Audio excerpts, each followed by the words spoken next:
So today we're going to talk about one of my favorite books, Howard's End, which is a great novel written by the English writer EM Forster. Howard's End was first published in 1910, and it is possibly the best novel by EM Forster. And today I will do my best to tell you why I think Howard's End is so great and why it is one of my all-time favorite novels. And if you're new to my channel, welcome. My name is Juan and I post a new book review every Saturday. The best way not to miss any of my reviews is for you to subscribe and turn on the notifications bell. Okay, before I go into the novel itself, let me tell you a little bit about its author and the context in which he wrote Howard's End. I do think that sometimes knowing about the author and the world he or she would have lived in can be helpful. It can be helpful to understand and appreciate the work. Of course, this is not always the case, but I think that when it comes to classics, or at least, if not classics, books written by members of previous generations to ours, knowing at least a few facts about them can be illuminating, and I think that's most definitely the case with EM Forster and his masterpiece Howard's End. So let's talk EM Forster, whose full name was Edward Morgan Forster. He was born in London in 1879, so he would have been about 30 when Howard's End was published. He was practically raised by his mother and a great aunt because his father had died when he was incredibly young. That, I think, would at least explain at least partially, why he's so good at creating female characters, and female characters are central to Howard's End. EM Forster was also a brilliant student. He went to Cambridge University and graduated in 1901. He then spent 19 years traveling around and living abroad. He visited Greece, Germany, India, Egypt, and other countries, and these experiences make their way into his fiction. I'm thinking mostly of A Room with a View and A Passage to India. But even in Howard's End we can see some of this, because although the novel is set in England, some of the main characters are of mixed German origin, and we do know that Forster had spent some time in Germany trying to learn the language. Now, in case you are wondering, Forster was lucky enough to inherit a considerable amount of money from his great aunt, and that's why he was able to travel around so much and focus as a writer for a considerable amount of time as well. Now, although Howard's End wasn't his first book, I've read that it was his first major commercial and critical success. Now, one thing is for sure, this novel earned him a reputation as a great writer, and as far as I'm concerned, he more than deserved it. However, after Howard's End, he only wrote two novels, Morris, which was actually published posthumously in 1971, and A Passage to India in 1924. So Forster stopped writing fiction in 1924, and he was only 45 years old at the time. He lived for a further 46 years. He died in 1970. Right? Forster worked as an academic at King's College and wrote literary criticism, essays, and journalistic pieces, but never wrote fiction again. And it is a bit of a mystery why he stopped. Luckily, he wrote great books. I haven't read all his novels yet, unfortunately, even though he only wrote 6, but I think I'm going to correct that soon. I have read Howard's End, and I think it is one of the greatest novels I've read, so let's talk about it without making any spoilers. By the way, if you look at the description box for this video, you will find a link where you can buy Howard's End and support my channel. And I would be very grateful if you did that. Okay, so one of the things I love about Howard's End, and there are many things I love about this novel, is getting the chance to glimpse at what the world was like, at least what Britain was like, only a few years before World War I. Those few early years of the 20th century before Europe was ravished by two wars. A world in transition, if you like. It still reminds us a little bit of the Victorian era, but it is no longer Victorian England. Strictly speaking, this novel is set during the Edwardian era. The Edwardian era was short, very short, because King Edward VII, Queen Victoria's heir, only reigned between 1901 and 1910. And I think it is widely agreed that the Edwardian era spanned between King Edward's coronation in 1901 until the advent of the Great War in 1914. And EM Forster does not only present this world to us here, but he also explores it for us. He explores the questions of the time in England. He goes into the social changes, the economic forces at play, and even the most abstract ideas that would have been discussed back then. So how does he do this? Now, in Howard's End, there are 3 groups of characters, each of which belongs to a specific social class with a different outlook on life. I think we can say that. So we have the Schlegel family. They are English, but of mixed German origin. They represent the upper class intellectuals of the time.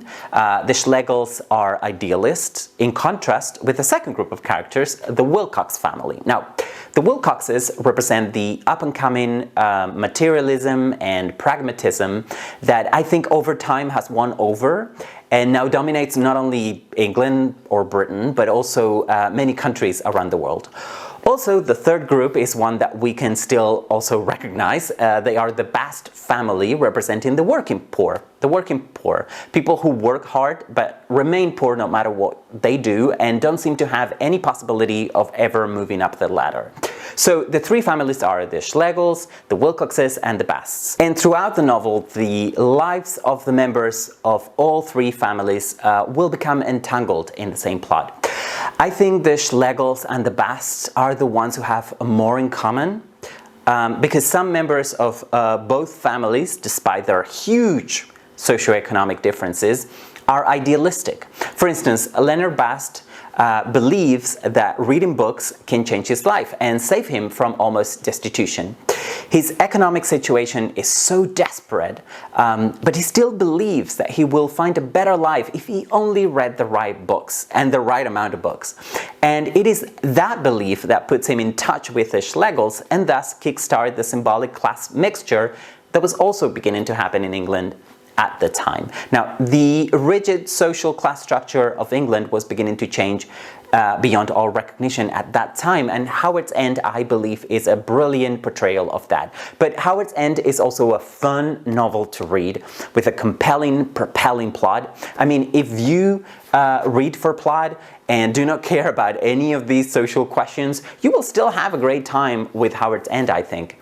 The novel has many layers, but really, you know, I am not here to tell you how to read it. I just want to convey why I think it is so great and why I think it is worth reading. But now I would like to talk about the plot and go a little bit deeper, so I am going to have to say goodbye to those viewers who haven't read Howard's End yet, or those who don't want to hear any spoilers about it, because between now and the end of this video, I am going to talk about the plot of the novel, I'm going to talk about the characters and some of the themes in a lot more detail, and there will be some spoilers. So if you don't want any spoilers, you have been warned.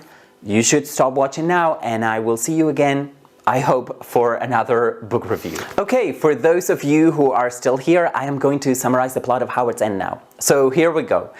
The 2 main families are the Schlegels, whose members are, as I said earlier, highly idealistic, and the Wilcoxes, which are materialistic.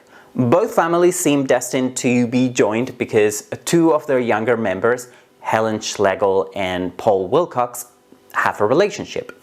Helen and Paul have a brief romance that happens largely off the text, actually. Their brief romance doesn't end well anyway. And there is also a misunderstanding about the romance that is both stressful and hilarious at the same time at the beginning of the novel. However, once the romance is over, life goes on for the Schlegels and the Wilcoxes as if they had never met. Then enters the scene the third group of main characters, the Basts. We first get introduced to Leonard Bast, who is a young office clerk who, although formally uneducated, engages in intellectual pursuits. So one day, Leonard Bast and Helen Wilcox attend a performance of Beethoven's Fifth Symphony. Helen accidentally steals Leonard's umbrella, so he follows her in the rain and ends at the Schlegel's home, where he meets the rest of the family, which is made up of Helen's siblings, her elder sister, Margaret, and their younger brother, Tibby. Just when the Schlegels think that they will never have to deal with the Wilcox family again, they learn that the Wilcoxes have moved from their country estate of Howard's End to a flat just opposite the Schlegel home in London. The good news is that there is no chance of anything unpleasant happening because Paul is now living in Nigeria and Helen is visiting her country, not her country, she's visiting her cousin Frida in Germany. However, Margaret and Paul's mother, Mrs. Wilcox, become friends. But not long after that, Mrs. Wilcox dies. She leaves a note in which she states her wish that Howard's End be given to Margaret. However, her husband, Henry, and her son, Charles, who are both businessmen, decide to keep Howard's End to themselves and never tell Margaret about it. One evening, Margaret and Helen bump into Henry. They tell him about Leonard Bast, the poor insurance clerk they had met on that rainy afternoon when Helen accidentally stole the guy's umbrella. Well, Henry decides he must tell them that he knows for a fact that the insurance company where Leonard works is doomed to failure. Henry tells the Schlegel sisters that they should advise Leonard to find a new job. Now, Leonard is desperate to improve himself. He reads all the time and he also looks up to the Schlegels because they are so cultured and idealistic in his eyes. However, he sees their advice to quit his job as an intrusion and gets mad at them. Then, Margaret and Henry become friends very gradually, but they do get close. At that time, there was a trend which was to turn big houses into apartment buildings. That was happening in London. So when the Schlegels' lease expires, they begin looking for another house because their landlord wants to turn their house at Wickham Place into flats so he can make a bigger profit. So we can see how society was changing rapidly, right?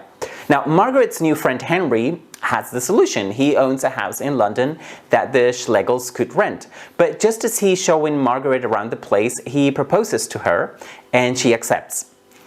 Before Margaret and Henry get married, however, there's another wedding. That of his daughter Evie with Percy Cahill. Now, after that wedding, Helen suddenly arrives with Leonard and his wife Jackie. Helen is mad because Leonard had left his job at the insurance company following their advice to do so, as you will remember.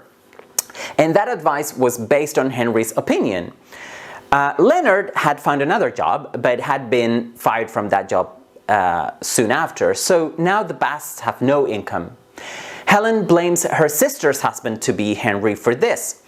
Margaret asks Henry to give Leonard a job, right? That would be the fair thing to do. And he probably would have given him work except for the fact that Henry had had an affair with Leonard's wife Jackie, we learned about 10 years ago in Cyprus, where she worked as a prostitute. Now, to Henry's credit, he tells Margaret all of this. She decides to forgive him. After all, they really didn't know each other 10 years ago.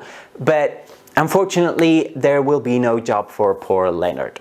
Now, Helen and the Basts are staying in a hotel in town, waiting to hear back from Margaret about the job. In the evening, Jackie is very tired, so she goes to bed, she goes off to sleep, but Helen and Leonard stay up talking. When they get a note from Margaret telling them that there will be no job, one thing leads to another, and Helen and Leonard have sex. The aftermath is that they both regret it. Leonard feels guilty about it, and Helen gets pregnant. Helen goes to Germany and doesn't tell anybody she's pregnant. Margaret and Henry get married and start a new life together. However, a few months later, Margaret begins to get worried about Helen because she hasn't seen her. So she comes up with a plan to surprise her. It so happens that after they left their London home, when their lease expired, the Schlegel family's belongings were stored at Howard's End. So Margaret gets Helen to go to Howard's End to get some books. Margaret then arrives as a surprise and finds out that Helen is pregnant because it is showing, a few months have gone by. Margaret has a positive reaction to her younger sister's pregnancy, but her husband's reaction is not so positive. He even refuses to let Helen spend the night at Howard's End because she's unwed and pregnant, right? Okay, Margaret thinks her husband is a hypocrite, and so do I, because wasn't he the one who had an extramarital affair with a prostitute 10 years ago? Anyway, Margaret and Henry argue about this, and she decides to leave him and go to Germany with Helen. But before the sisters get to move to Germany, Leonard suddenly comes to Howard's End because he wants to talk to Margaret. When he gets there, Henry's oldest son, Charles, beats him up, and a bookcase falls on Leonard, causing him to die from a heart attack shortly after. Now, if you think about it, the symbology of Leonard's death is ironic. Leonard, who was someone who thought that reading books would better him as a person, dies after being crushed to death by a bookcase. Now, charged with manslaughter, Charles is sentenced to 3 years in prison. After this, Henry, Margaret, and Helen move into Howard's End. Helen and Henry learn to get along, and Helen's son is born, and they live there happily ever after. And that's the plot of Howard's End. Now, the state of Howard's End is central to the plot of the novel. The narrative both starts and concludes at Howard's End, and in the end, the country state is the place where the idealists and the materialists, so the Schlegels and the Wilcoxes, must live together in harmony. They must learn to live there in harmony. Now, the losers in this story are, of course, the Basts.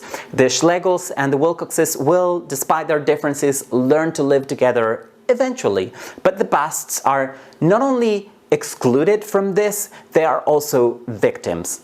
Leonard loses his job and then dies because of that marriage, symbolic and real, between the Schlegels and the Wilcoxes.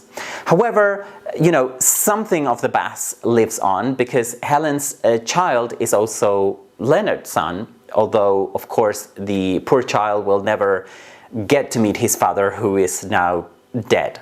Now, I think Forster's novel is highly symbolic of the social changes that were happening in the early 20th century, but I think he also manages to write a novel that works as a story.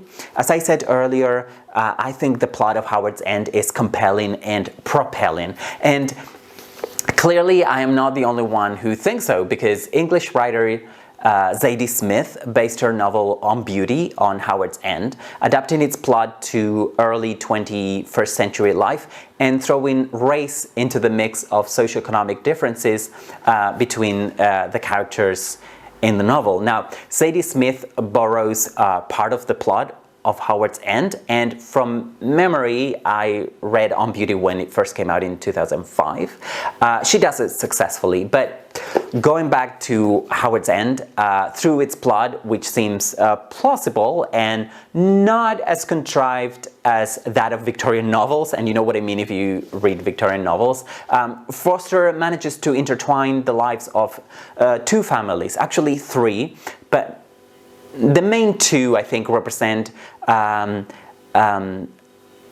two sides of the same coin. So the coin being, of course, the English upper class. Now, Howard's End is full of philosophical ideas, mostly expressed through dialogue between different characters. Almost any scene where Margaret Schlegel is present will contain at least some philosophical ideas. And it is fascinating, at least to me, to see what ideas were being discussed in Britain only years before World War I. But I also want to highlight that Howard's End is a lot of fun to read. This novel, Howard's End, has a compelling plot. I keep saying that. It also has interesting characters, and not only the Schlegels are fascinating, but all the characters are interesting, I believe. Now, its author, EM Forster, shifts from comedy to tragedy with ease, while also managing to move the reader along. Of course, some of the language in the novel might seem a little bit old-fashioned to us now, but I would ask you to try and get over what may seem to us like language affectation. I think Howard's End deserves to be read and reread. And although I haven't read everything that EM Forster wrote, from what I have read, I can say that Howard's End is the best hands down.